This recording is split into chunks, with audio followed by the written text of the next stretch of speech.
Bonjour à tous, bienvenue dans cette première édition du Meetup de React et React Native de Bordeaux, version virtuelle. Donc je suis à peu près sûre qu'on n'a pas que des Bordelais dans l'audience et je suis ravie de tous vous accueillir. Je vous souhaite une bonne année, on est encore en janvier, on a le droit. Une bonne année à tous, bonne santé. Je suis ravie de tous vous accueillir ici, vous êtes extrêmement nombreux, je ne m'attendais pas à ça et ça me fait énormément plaisir de vous voir tous ici. Bon, ça va ressembler un peu à une cérémonie des Oscars, mais je voudrais d'abord remercier tous ceux qui m'ont aidé à trouver une solution logistique à ce meet-up, qui clairement, je ne me suis pas attendue à avoir autant de monde et je me suis retrouvée un peu dépassée. Donc merci à tous ceux qui ont contribué de près ou de loin. Bonsoir Lyon, bonsoir tout le monde. Qui ont contribué de près ou de loin à m'aider à trouver une solution. Évidemment, merci à Epitech de nous accueillir aujourd'hui dans les studios pour nous enregistrer et nous aider à faire vivre ce meet-up. Merci évidemment aussi à Guillaume, qui est notre tout premier speaker. Wouh, bienvenue Guillaume, et qui va nous parler aujourd'hui des TDD en React. Bien. Et puis bienvenue aussi à tous les étudiants d'Epitech qui vont être nombreux aussi aujourd'hui à nous regarder. Bienvenue à tout le monde. Donc je vais laisser la place aujourd'hui à Guillaume qui va nous parler de Test Driven Development en React. Le test-driven development, c'est une pratique qui est beaucoup utilisée aujourd'hui en back-end, mais elle a toute sa place aujourd'hui dans le front-end. Et justement, Guillaume va nous donner quelques clés pour nous aider à appliquer ça dans notre front-end au quotidien. La présentation va durer environ 40 minutes. Puis, vous avez le chat pour poser des questions et commenter. Guillaume prendra les questions, je ne sais pas, au fur et à mesure ou à la fin, il gérera. En revanche, si vous voulez pouvoir poser des questions, pensez à vous loguer dans Twitch pour pouvoir le faire. Puis, on pourra rediscuter à la fin. Je laisse la place à Guillaume pour sa présentation. Merci Amélie. Allez, c'est parti. N'hésitez pas à me dire dans le chat si ça marche ou si ça marche pas. Aujourd'hui, on va parler TDD en React. Petit disclaimer, c'est la première fois que je fais cette présentation. Donc tous les retours sont évidemment les bienvenus. Je connais pas non plus ma cible, donc c'est une présentation volontairement, hem, orientée débutant. Malgré qu'on va monter crescendo en niveau, vous allez voir dans la présentation. Donc je vais faire un bref rappel sur le développement piloté par les tests. Je présenterai différents tests, comment je les fais en React et à la fin, je vous montrerai une démo. On ira voir, des tests un peu plus complexes sur une application réelle que j'ai réalisée il y a quelque temps. Ça marche parfaitement, merci Talpa. Allez, c'est parti. Développement piloté par les tests. Pratique, comme l'a dit Amélie, souvent, heu, utilisée côté back-end et très peu utilisée côté front-end. Je le rappelle pour, très vite la qu'est-ce que le développement piloté par les tests? Vous commencez par réaliser le test avant de réaliser le code de production. Donc vous allez écrire un test qui doit être rouge. Une fois que votre test est rouge, vous allez écrire le code de production pour faire passer votre test au vert et une fois que vous avez fait passer, vos tests, que tous vos tests sont verts, là, vous êtes dans la possibilité de nettoyer, refactorer votre code pour l'améliorer et c'est un processus itératif donc vous faites des boucles. Hem La particularité du développement piloté par les tests, c'est qu'on est obligé de se poser la question: quelle est l'interface, hem, de nos méthodes? Dit plus simplement, il faut, savoir quel est le nom des méthodes que l'on va tester, dans quel fichier on va les mettre, quels sont les paramètres d'entrée, qu'est-ce que ça retourne. Donc ça a une vertu, c'est que faire ça, ça vous oblige à rendre votre code aussi testable, et donc le code est généralement de meilleure qualité quand on utilise cette pratique de développement piloté par les tests. Donc on commence par écrire le test. Ensuite, on écrit le code de production le plus rapidement possible, j'ai envie de dire, mais le code de production qui va faire passer ce test au vert et une fois qu'on a cette fonctionnalité-là, on va aller mettre à jour, nettoyer, supprimer, quand on a de la duplication par exemple, renommer certaines variables, essayer de rendre son code un peu plus, changer des abstractions, rendre son code un peu plus, digeste. Donc maintenant, si on se positionne dans la partie, React, interface, comment on peut tester une interface? Donc si vous regardez cette interface, on va commencer avec un formulaire de connexion, quelque chose de très simple. Hem, on peut réfléchir à comment on testerait cette interface et le créateur de React Testing Library, Kenzie Dodd, il a, il dit: «C'est bien si vous testez votre interface comme vos utilisateurs utilisent votre application». Et donc c'est ce qu'on va essayer de faire. On va progresser dans et on va essayer de faire du TDD, comme on peut avec une présentation, mais sur le formulaire que je vous ai présenté précédemment, quand on clique sur le label, email, vous savez, en accessibilité, c'est intéressant que le champ correspondant au label soit sélectionné. Donc on peut créer un test comme ça. Quand je clique sur le label email, le champ en dessous est sélectionné. Hem, donc on va utiliser pour faire ça Re React Testing Library.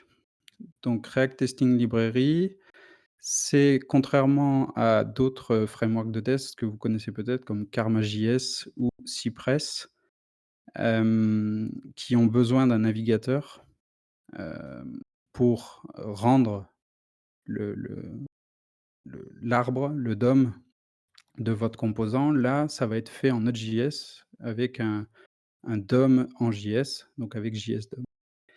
Donc on n'a plus besoin, ce qui va faire que les tests vont être rapides. Donc on va rendre ce formulaire-là, hem et ensuite, on va, hem, sélectionner le label, comme on a dit dans le texte, et cliquer dessus. Alors pour ceux qui connaissent React Testing Library, j'utilise pas, j'utilise pas je vous entends en écho. J'ai un retour, Cédric. Hem, donc quand je fais user event, que je clique sur l'event, le label email, je dois m'attendre à ce que le champ texte qui est en dessous soit sélectionné. Donc là, je viens de décrire mon test, de manière, assez simple. Hem, si je lance mon test, il va être rouge parce que j'ai pas de champ de formulaire, par exemple. Et pour faire passer ce test, et ben, alors le formulaire, il est pas là normalement, mais j'ai juste besoin d'écrire le code minimal pour pouvoir, afficher, enfin, faire passer ce test au vert. Donc le code minimal, c'est juste ça, j'ai un label et un champ input. Pareil, on peut venir tester que pour le mot de passe, bah, le type du champ mot de passe est bien de type password, et quand l'utilisateur il tape, sur ce champ, qui tape au clavier, c'est comme s'il simulait, une entrée au clavier. Par exemple, il tape la lettre A, et bien que la valeur du champ mot de passe, c'est bien A, et que son type, c'est bien mot de passe. Donc vous voyez que assez c'est assez simple de commencer à venir ajouter des tests de fonctionnalité sur des composants. Si vous avez des composants purs, c'est-à-dire qui ont pas d'effet de bord, bah, vous allez voir qu'on va pouvoir très facilement tester des interactions sur ces composants. Donc là, on voit bien que le type password, hem, de notre mot de passe, enfin le champ mot de passe est bien de type password et le champ email est bien de type texte. Ensuite, qu'est-ce qui se passe quand on va aller tester, quand on clique par exemple sur le bouton, «Se connecter». Donc sur un formulaire de connexion par exemple, on va très certainement faire une requête sur le serveur avec les bonnes infos, et on va retourner, et ça va nous retourner un token qu'on va sauvegarder en local storage.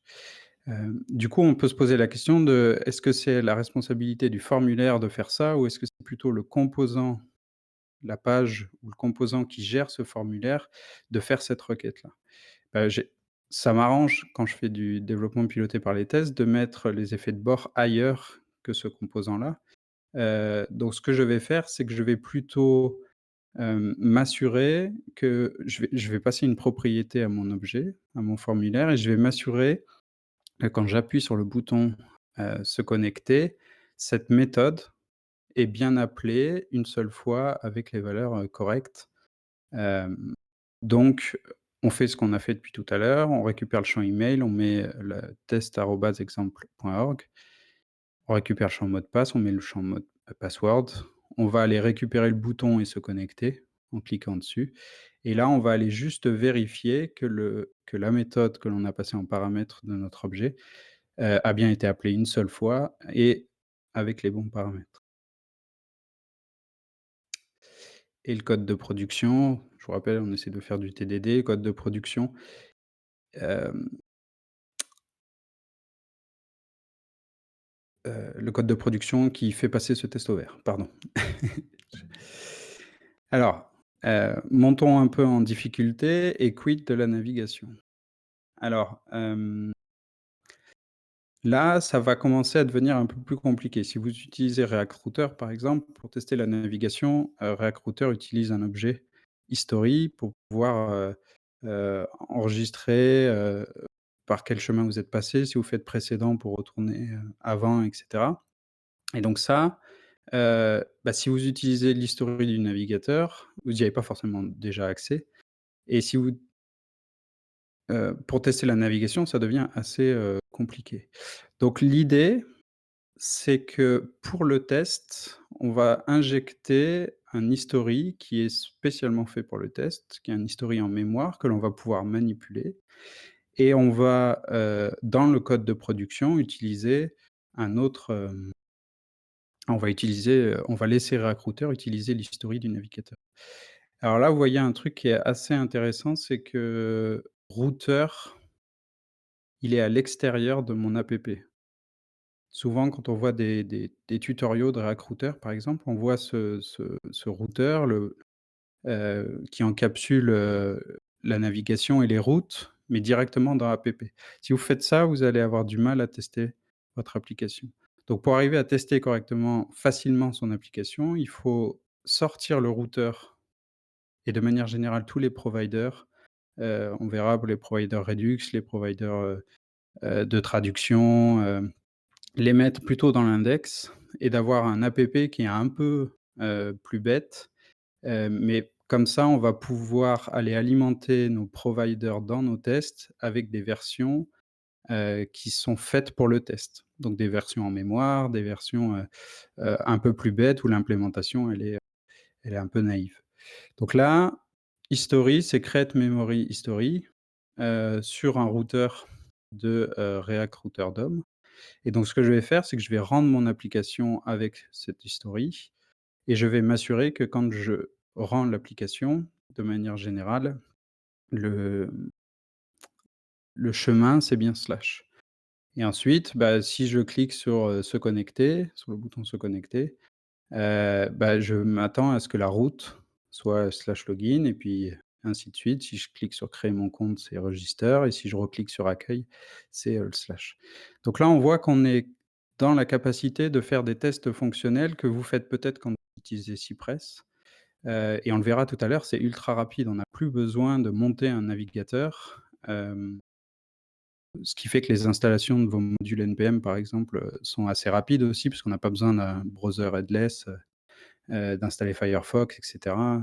Si vous utilisez des outils comme GitHub Action ou Travis pour tester et ben vous avez, tout de suite, hem, vous voyez tout de suite l'intérêt parce que c'est tout, dans un npm install avec notre le code qui fait passer ce test ouvert, toujours pareil, c'est pas très visuel, mais on le verra plutôt, tout à l'heure. On passe à Redux. Je suis désolé pour ceux qui connaissent pas forcément tous ces outils, mais, hem on va le faire de manière simple pour Redux. Je vais vous montrer le test, très simple. Là, c'est un test sur un réduceur. Un réduceur, ça prend un état et une commande, une action, le résultat d'une action et ça nous retourne un nouvel état. Donc ça, c'est très facile à tester. C'est-à-dire si vous avez des réduceurs et que vous n'avez pas de test, c'est que vous avez pas, il faut le faire parce que c'est tellement facile et ça permet tellement d'attraper des petits bugs comme, Bah, là, par exemple, j'ai décidé de pas suivre trop la convention, Flux qui veut qu'ici on est plutôt un payload plutôt qu'alerte. Heu, voilà, beh, ça heu, si vous le testez, bah, vous êtes sûr que ça a le comportement, souhaité. Donc le test, on l'a vu, là je du serveur où j'ai rien, il est undefined, je lui lance, afficher une alerte avec mon alerte, heu et bah, je veux que mon state après, ça soit celui-là avec l'ID, qui soit la clé de mon objet et ça, c'est le code qui fait passer ce test au vert. Les actions Redux, là, on voit pas les actions asynchrones, gérées avec, Sync, avec le middleware Sync ou des tests Saga. Là, c'est une action, assez simple, celle qui affiche une alerte. Elle prend une alerte en paramètre et elle doit me retourner, bah, le bon objet qu'on a vu tout à l'heure dans le réduceur. Pareil, l'implémentation rapide, assez facile. Et maintenant, démo. Alors, on va essayer, je suis désolé pour comment je fais?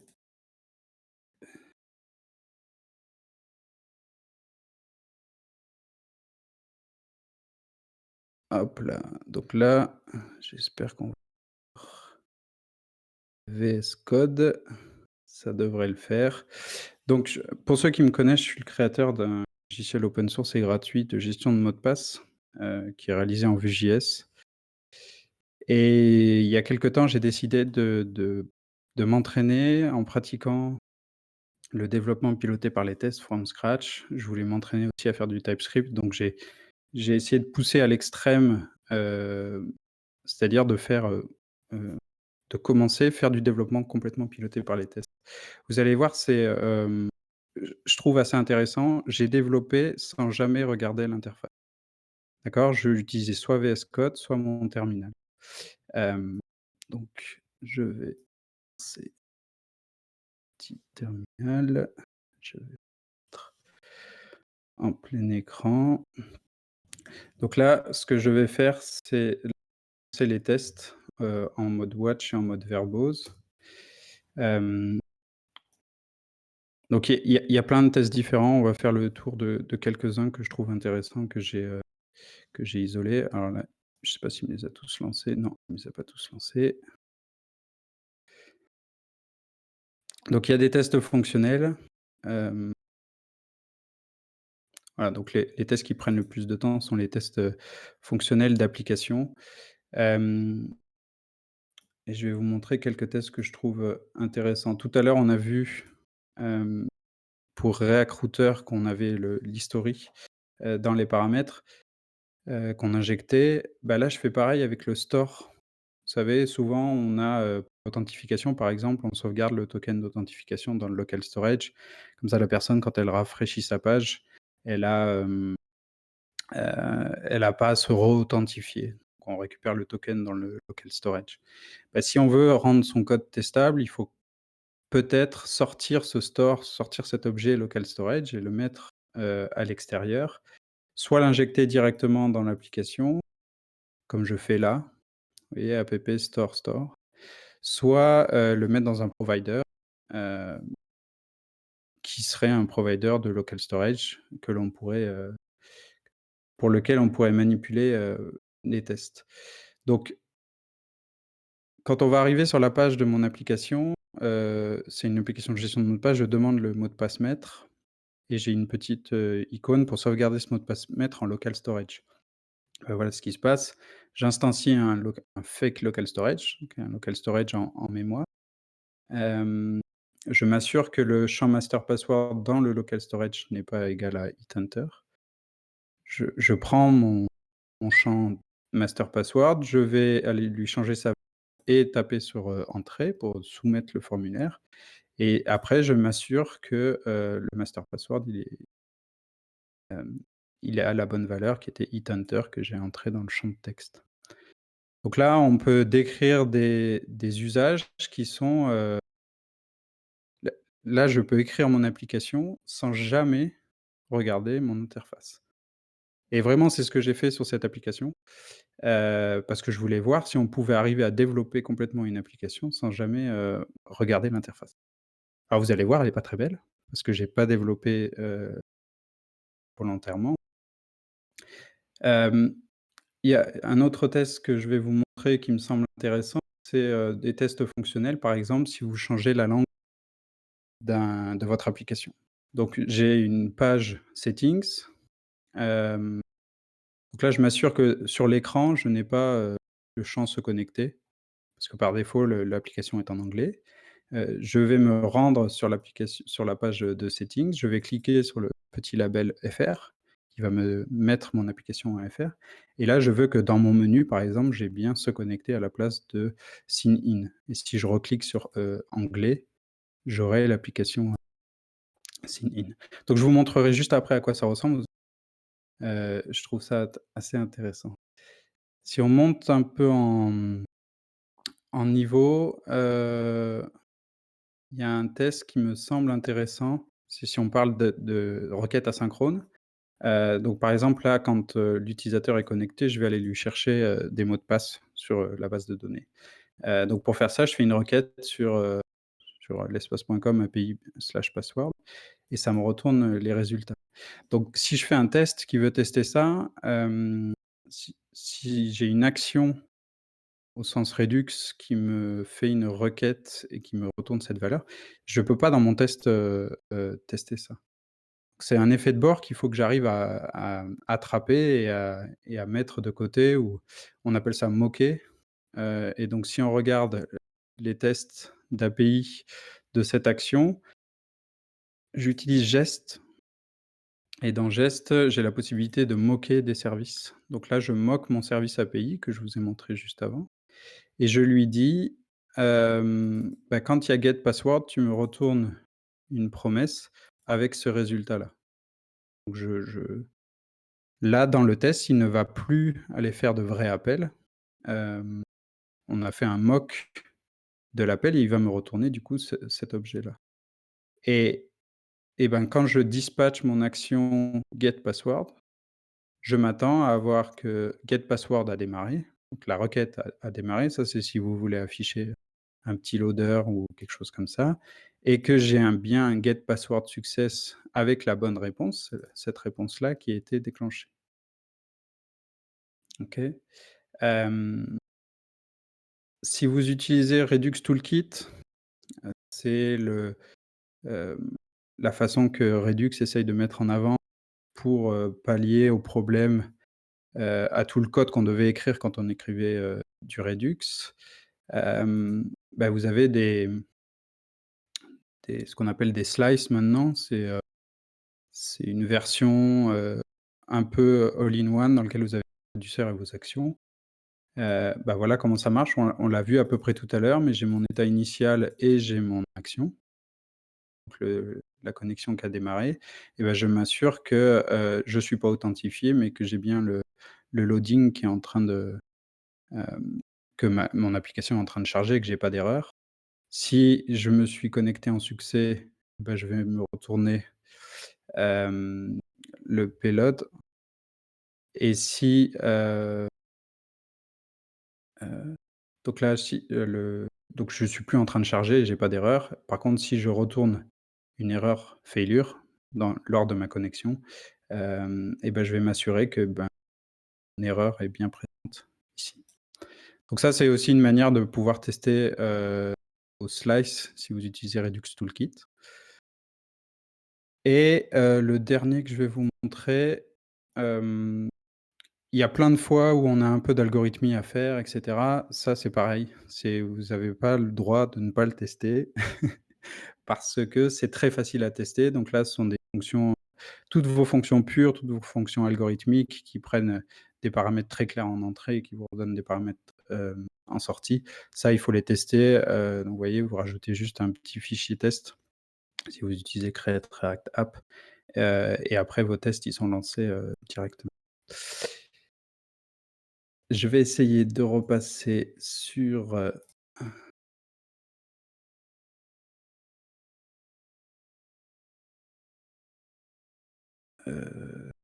Hop, désolé pour ça dans la présentation. Voilà, petite, ah oui, je vous ai pas montré, ah si, je vais vous montrer l'application. Donc ça, c'est l'application. Après, donc ça, c'est l'application telle qu'elle était.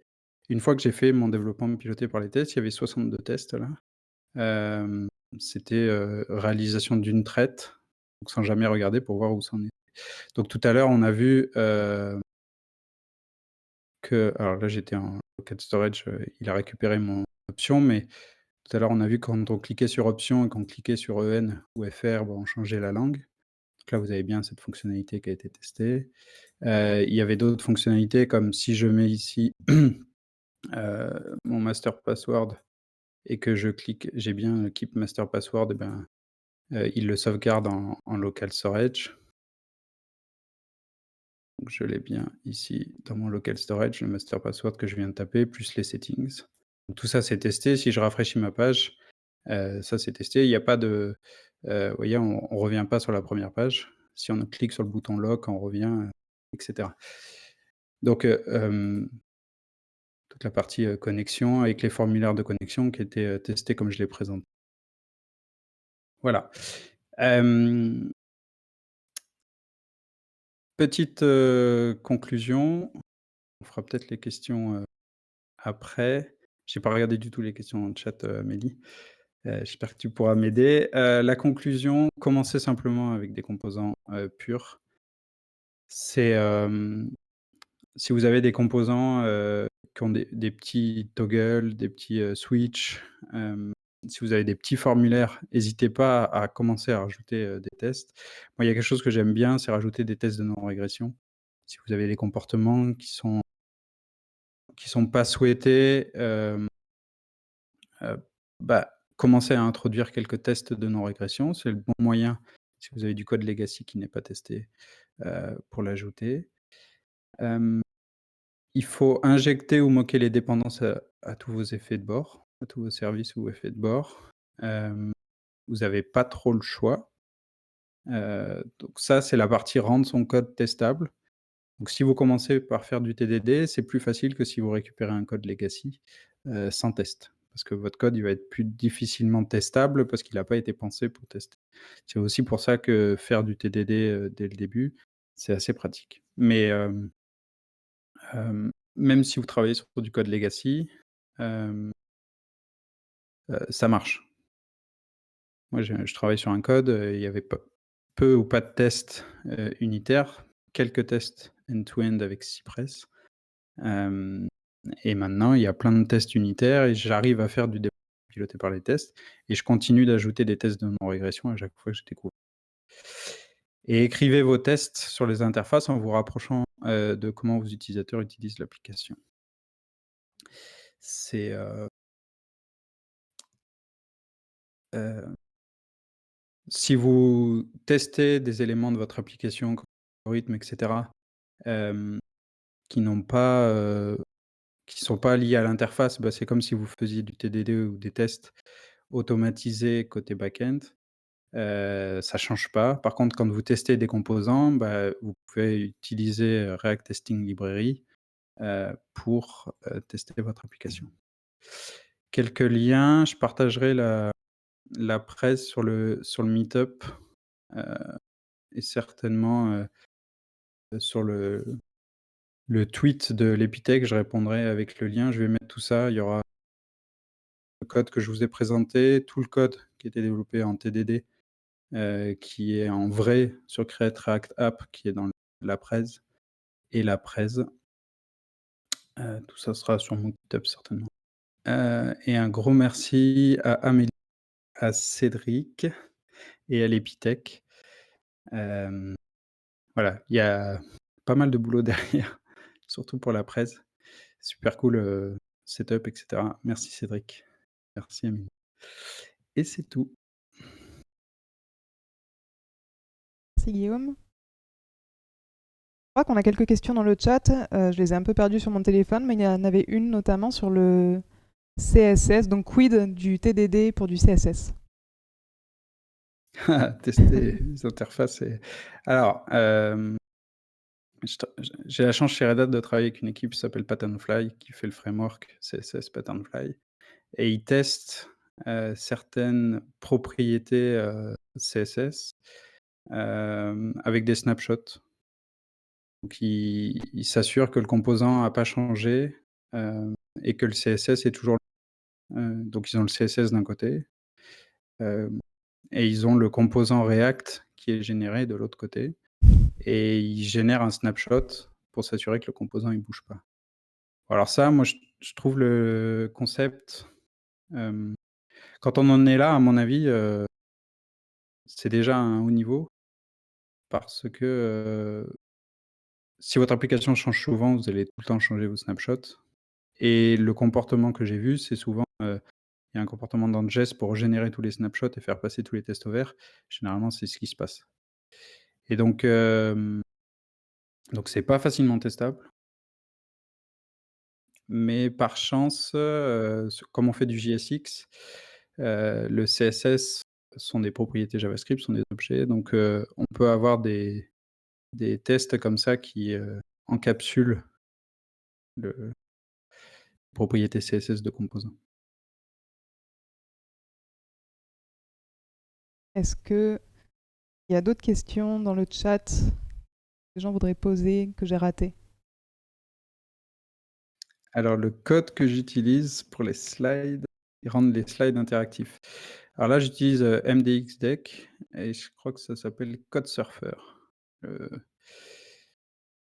code. Donc MDXDeck, c'est, pouvoir mettre du JSX dans des présentations, Markdown X, donc dans lequel on peut faire des imports, JavaScript et j'utilise le plugin CodeSurfer pour le faire. Donc c'est vraiment juste, hyper simple, c'est un markdown, présentation.mdx et une installation de MDX et CodeSurfer et je fais un npm start et ça fait ce que vous avez vu là.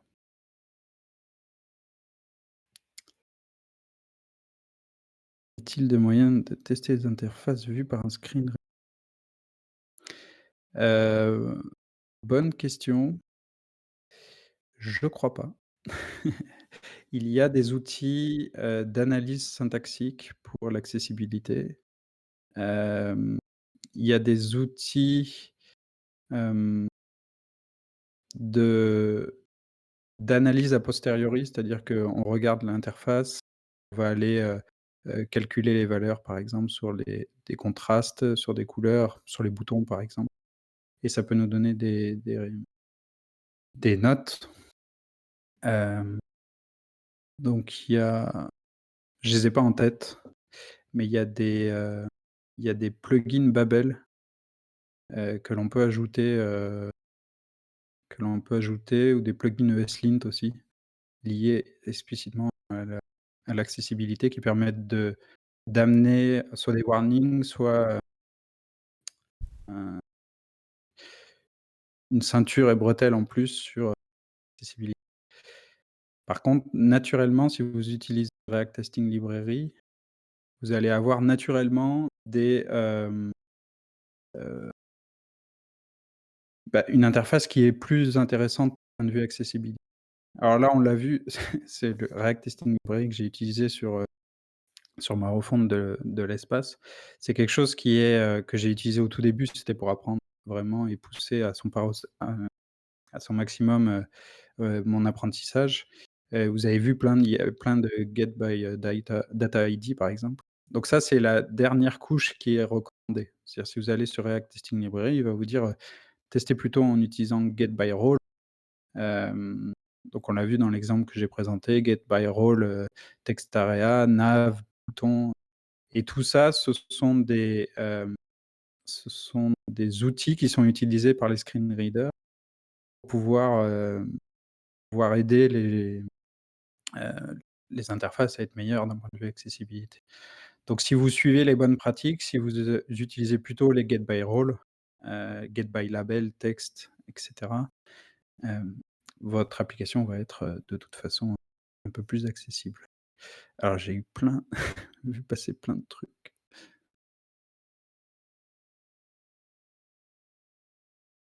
Amélie, je sais pas si tu as pu attraper quelques Ouais, j'ai vu une question sur, questions dans le chat? je sais pas si tu seras capable de répondre, mais sur, React Native, est-ce que tu as déjà utilisé React Testing Library sur, React Native? Je l'ai pas vraiment testé sur, quand je fais du React natif, j'en ai fait qu'une seule fois, sur l'espace, je teste mes réduceurs, mes actions, c'est toujours la même chose puisque c'est le même code. Hem, donc j'ai pas testé React Testing Library sur du React natif. Donc en gros, je vais tester surtout les algorithmes, surtout mes réduceurs, donc tout ce qui n'a pas besoin de DOM virtuel. Maintenant ça pourrait être peut-être, je connais, on a un ami en commun qui fait du React Native, peut-être la prochaine session, plus orientée React Native. J'ai pas vu d'autres questions entre-temps.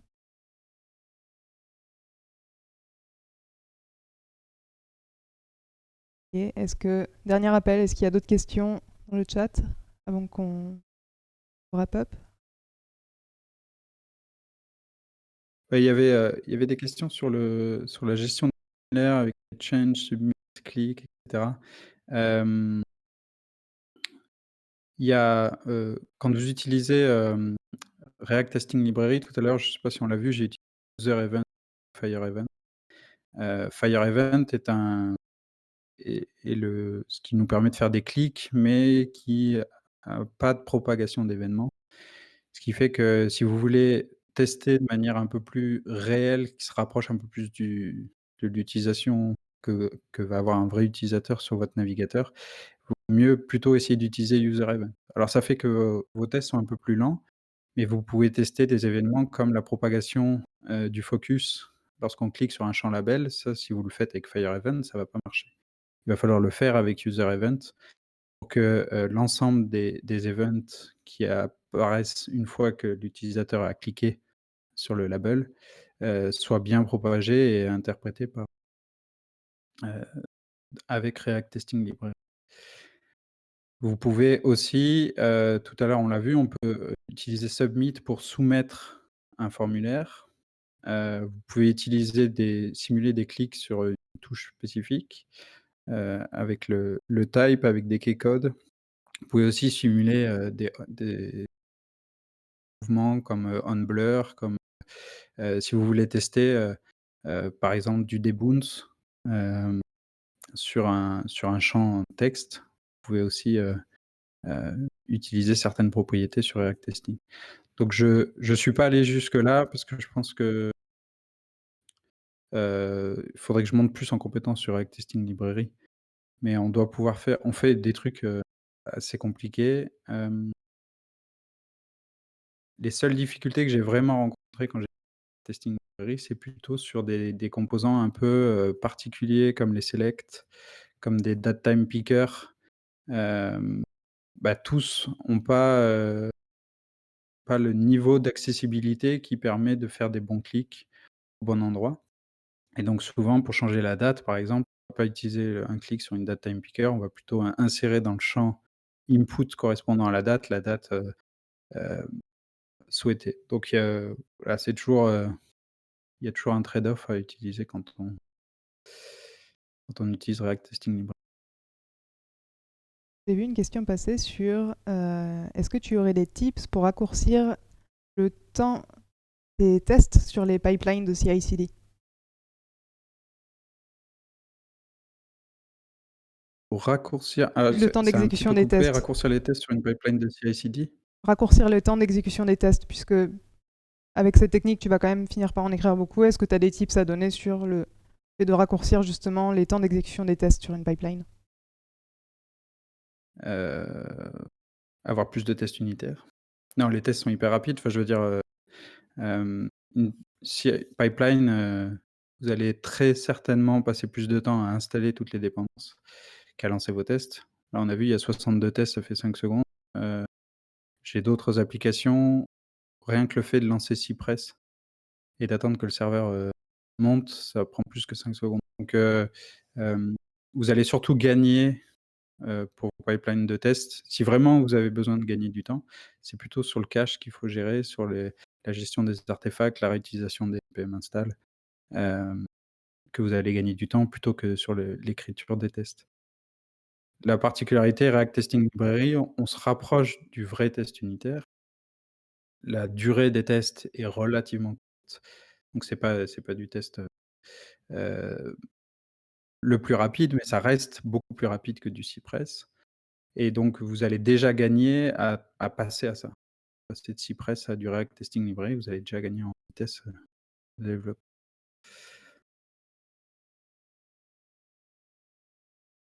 J'ai vu une question passer sur Enzyme versus React Testing. Est-ce qu'on peut utiliser les deux ou est-ce qu'il y en a une de prédilection? J'ai jamais vraiment utilisé Zim, c'était la 1re, c'était le début, heu, je sais même pas s'ils utilisent pas, derrière à peu près les mêmes choses maintenant. Donc sur ça, je suis, incompétent. J'ai jamais utilisé Enzyme. Il y a, hem, la par ce que vous avez peut-être pas vu, mais dans React Testing Library, on fait des imports de /React et en fait, React Testing Library, ça marche avec, c'est presque framework agnostique. Vous pouvez le faire fonctionner avec, du DOM pur, vous pouvez le faire fonctionner avec Vue.js, avec Angular et avec d'autres frameworks comme et la documentation est vraiment bien faite et vous pouvez avoir la documentation qui est spécifique, à votre framework. Je suis pas sûr qu'Enzyme, en soit à ce niveau-là de documentation et d'aide. Donc, je recommanderais plutôt d'aller sur du React Testing. Il faut bien comprendre que, Kenzie Dodd l'utilise tout le temps, en fait. Kenzie Dodd, c'est un enseignant, il fait quelques plugins, hem et il apprend aux gens à faire alors il fait pas de TDD, il aime pas trop ça, mais il fait surtout du test, after pour tester ses applications et donc il utilise vraiment cette application-là. Il utilise vraiment ce produit-là qu'il a créé. Ce qui fait que le produit est quand même de qualité. Après derrière Enzyme, il y a les grands, je crois qu'il y a Airbnb qui est derrière donc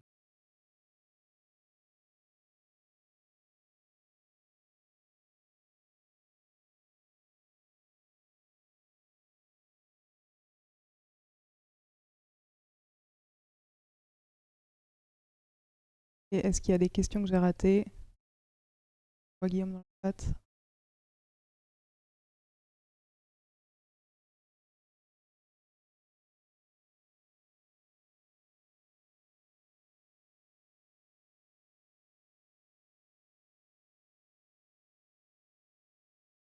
On va s'arrêter là, au moins que tu en vois une. non, non, non. Ok, je pense qu'on va s'arrêter là. En tout cas, n'hésitez pas à poser d'autres questions s'il y en a d'autres qui vous viennent ensuite sur le groupe Meetup. Il y a beaucoup de gens qui pourront vous répondre et Guillaume sera sûrement disponible aussi pour vous répondre s'il y a besoin. Je vais conclure en remerciant à nouveau Guillaume pour cette super présentation. C'était vraiment extrêmement intéressant. J'espère que ça a donné envie à beaucoup d'entre nous de faire des tests en TDD dans nos applications React. Merci aussi à Cédric pour toute la régie. C'est vraiment exceptionnel. Je suis impressionnée. Je voudrais faire un appel à Speaker pour, à partir du mois prochain, ces événements de React et React Native sont tous les mois. Puis je cherche des speakers pour à partir du mois prochain. Donc si vous faites du React ou du React Native et qu'il y a un sujet qui vous intéresse, que vous aimeriez présenter, ça peut être un retour d'expérience, ça peut être une librairie, des outils, des nouvelles features, des bonnes pratiques, quoi que ce soit d'intéressant que vous pensez être utile pour vous ou pour la communauté. Ça me ferait très plaisir de vous accueillir dans ce meet-up pour que vous puissiez en parler et le partager. Sachez que le meet-up, c'est la bonne place pour le faire, puisque c'est quand même un comité relativement réduit, puis une audience quand même bienveillante, et ça vous permet de pouvoir vous entraîner pour après, si vous voulez, des événements de plus grande envergure. Vous n'avez pas besoin d'avoir déjà speaké auparavant, c'est quelque chose qui est ouvert aussi aux débutants et à toute personne qui souhaite partager quoi que ce soit. Et si jamais vous avez envie de le faire et que vous êtes un peu timide ou que vous avez un peu peur, n'hésitez pas à nous contacter sur le groupe Meetup, on peut vous aider et ça nous ferait très plaisir de le faire. Et on reste ouvert à toutes les questions et à toute personne qui souhaiterait nous contacter pour quelques besoins que ce soit. Merci beaucoup à tous d'être venus et je vous souhaite une très bonne soirée.